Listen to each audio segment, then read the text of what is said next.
जय श्री कृष्ण।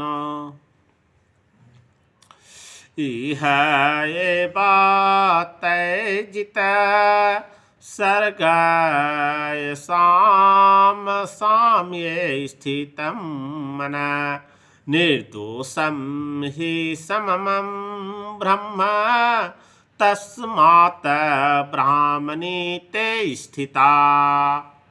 जिनका मन एकत्व तथा समता में स्थित है, उन्होंने जन्म तथा मृत्यु के बंधनों को पहले ही जीत लिया है। वे ब्रह्मा के समान निर्दोष हैं और सदा ब्रह्म में ही स्थित रहते हैं। तात्पर्य कहने का तात्पर्य है कि जैसा कि ऊपर कहा गया है कि मानसिक समता आत्म साक्षात्कार का लक्षण है। जिन्होंने ऐसी अवस्था प्राप्त कर ली है, उन्हें भौतिक बंधनों पर विशेषतः जन्म तथा मृत्यु पर विजय प्राप्त किए हुए मानना चाहिए।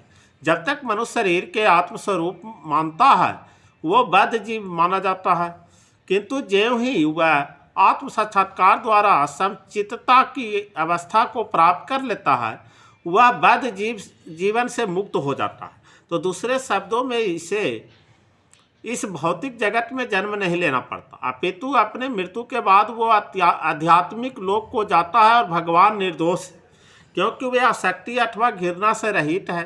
तो इस प्रकार जब जीव आसक्ति तथा घृणा से रहित होता है, तो वह भी निर्दोष बन जाता है और वैकुंठ धाम जाने का अधिकारी हो जाता है। तो ऐसा व्यक्तियों को पहले से ही मुक्त मानना चाहिए। उनके लक्षण आगे बतलाए गए। बोलिए वृंदावन बिहारी लाल की जय। जय जय श्री कृष्ण भगवान की जय।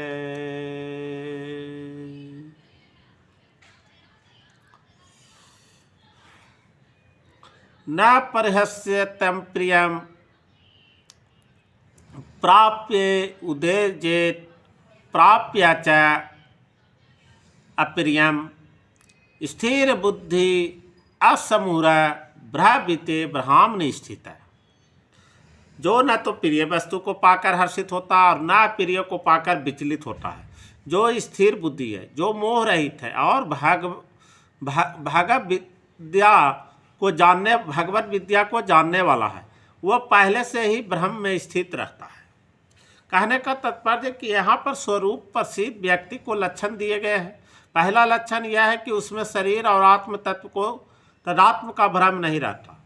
वह यह भली भांति जानता है कि मैं यह शरीर नहीं हूँ, अपितु भगवान का एक अंश हूँ। अतः कुछ प्राप्त होने पर न तो उसे प्रसन्नता होती है और न शरीर को कुछ हानि होने पर शक होता है। तो मन की यह स्थिरता स्थिर बुद्धि या आत्मबुद्धि कहलाती है। अतः वह न तो स्थूल शरीर को आत्मा मानने को ही भूल करके मोहग्रस्त होता और न शरीर को अस्थायी मानकर आत्मा को अस्तित्व को ठुकराता है। तो इस ज्ञान के कारण वो परम सत्य अर्थात ब्रह्म परमात्मा तथा भगवान के ज्ञान को भली भांति जान लेता है। तो इस प्रकार वो अपने स्वरूप को जानता है और परब्रह्म से हर बात में तदाकार होने को भी कभी यत्न नहीं करता। तो इसे ब्रह्म साक्षात्कार या आत्म साक्षात्कार कहते हैं। तो ऐसी स्थिर बुद्धि कृष्ण भावना मृत कहलाती है। बोलिए वृंदावन बिहारी लाल की जय। जय जय श्री कृष्ण भगवान की जय। ब्रह्मस्पर्शो असक्त आत्मा विदन्ति आत्मानि यत् सुखम स ब्रह्म योग युक्त आत्मा सुखम अक्षयम अश्वनुते। ऐसा मुक्त पुरुष भौतिक इंद्रिय सुख की ओर आकृष्ट नहीं होता, अपितु सदैव समाधि में रहकर अपने अंतर में आनंद का अनुभव करता है। तो इस प्रकार स्वरूप प्रसिद्ध व्यक्ति पर ब्रह्मा में एकाग्रचित होने के कारण असीम सुख भोगता है। कहने का तात्पर्य है कि कृष्ण भावनामृत के महान भक्त श्री यमुनाचार्य ने कहा है यद बधि मम चेता कृष्ण पादारविंदे नव नवर सदा मुंदिमत्यम रंतु मासिता तद बधि बता नरसिंह में स्मर माने भक्ति मुख विकार सुष्टु निष्ठ बनम च। माने जब से मैं इस कृष्ण का दिव्य प्रेमा भक्ति में लगकर उनमें नित्य जीवन आनंद का अनुभव करने लगा हूँ, तब से जब भी काम के सुख के बारे में सोचता हूँ तो इस विचार पर ही ठूकता हूँ और मेरे होठ अरुचि से सिमट जाते हैं। तो ब्रह्म जोगी अथवा कृष्ण भावना भावित व्यक्ति भगवान के प्रेमा भक्ति में इतना अधिक लीन रहता है कि इंद्रिय सुख में उसकी तनिक भी रुचि नहीं रह जाती। तो भौतिकता के दृष्टि में काम सुख ही सर्वोपरि आनंद है।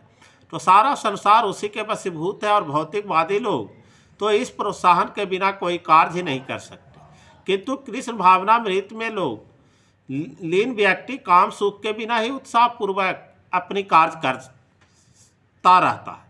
तो यही आत्म साक्षात्कार की कसौटी है। तो आत्म साक्षात्कार तथा काम सुख कभी साथ साथ नहीं चलते। कृष्ण भावना भावित व्यक्ति जीवन मुक्त होने के कारण किसी प्रकार के इंद्रिय सुख द्वारा आकर्षित नहीं होता। बोलिए वृंदावन बिहारी लाल की जय। जय जय श्री कृष्ण भगवान की जय। राधे रानी की जय। जय श्री कृष्णा, जय श्री कृष्णा, श्री कृष्ण।